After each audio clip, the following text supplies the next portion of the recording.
Je m'appelle Laurent Cordonnier, je suis docteur en sciences sociales et je dirige la recherche à la Fondation Descartes à Paris, qui est une fondation dédiée aux questions d'information, de désinformation, de débat public.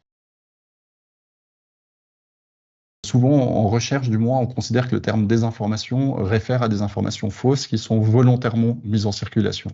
Donc il y a une intention de tromper derrière une désinformation ou une fake news, comme on le dit en anglais. Euh, En revanche, la mésinformation, c'est de l'information fausse, mais qui circule pas forcément en raison d'une intention de tromper le public. C'est l'erreur en fait qu'on peut faire de soi-même reposter quelque chose de faux en pensant potentiellement que c'est vrai, ou que par exemple un média peut faire en publiant une information sur un sujet, mais en se trompant sur le sujet. Évidemment, c'est pas toujours facile de savoir s'il y a une intention de manipuler derrière une fausse information qui circule. C'est pour ça que parfois on utilise un peu un terme à la place de l'autre, mais de manière générale, le terme mésinformation est plus englobant. La mésinformation sur le climat fait partie de la grande famille de ce qu'on appelle les mésinformations scientifiques, hein. Donc, c'est des sujets sur lesquels on dispose de connaissances scientifiques solides.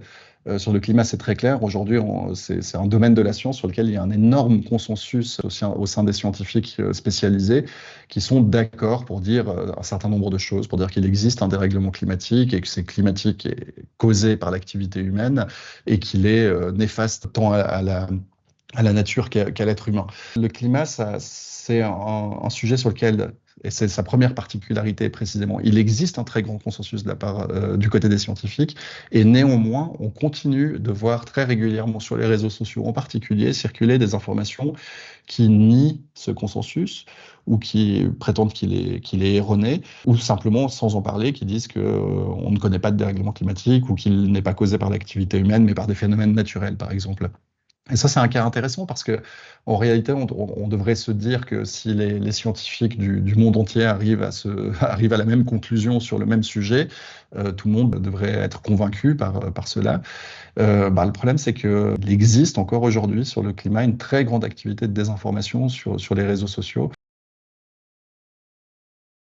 On peut craindre dans un certain nombre de cas que quand on cherche à lutter contre la désinfo, quel que soit le sujet, on puisse restreindre la liberté d'expression. C'est un risque qui existe et c'est pour ça qu'il faut toujours être extrêmement prudent quand on prend des lois ou on amende des lois sur la liberté de la presse, par exemple la loi 1881 en France. Il faut toujours le faire avec énormément de prudence et en y réfléchissant plus d'une fois.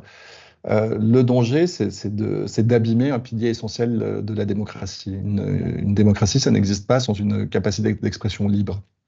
Et donc, il faut être très, très prudent parce que même avec les meilleures intentions du monde, en se disant qu'on veut lutter, par exemple, contre des désinformations sur la santé qui peuvent tuer des gens, etc., donc il faut vraiment prendre des mesures, interdire certains types de propos, etc., sur les réseaux sociaux notamment.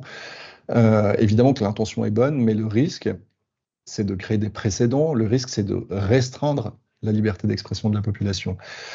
C'est pour ça qu'au sein de la Fondation Descartes, on essaye de favoriser, de mettre davantage en avant des mesures qui sont centrées sur les capacités de résistance des individus. Parce que quand on forme les gens à de l'esprit critique, qu'on leur explique comment fonctionne l'information, etc., etc., on n'est pas du tout en train de restreindre leur liberté. Au contraire, on est en train de leur en donner davantage parce qu'ils seront mieux équipés pour être plus libres face à l'information, justement pour la traiter de façon plus indépendante, etc.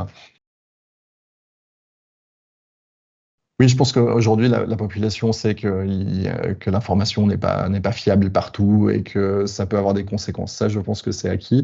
Par contre, il y a un phénomène très, très intéressant qui fait on a tous l'impression que les autres sont beaucoup plus sensibles que soi-même ou beaucoup plus à risque de prendre pour vrai une information fausse que soi-même. Ça a été montré déjà depuis les années 80 par un sociologue américain. Les gens ont l'impression que les manipulations seront plus efficaces sur les autres et que soi-même on est à l'abri. Et donc ça, c'est une illusion contre laquelle on doit se battre aussi, et se dire que nous aussi, à titre personnel, on peut croire des choses fausses parce qu'on les a croisées et qu'il faut qu'on reste tous vigilants.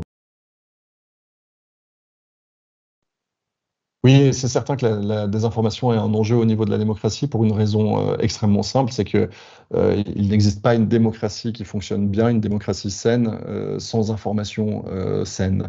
Parce que lorsque les citoyens doivent se prononcer dans les urnes sur la personne, par exemple, qui les représentera, il faut qu'elle puisse être correctement informé sur la situation du monde, sur la situation du pays, sur les propositions des différents candidats, etc.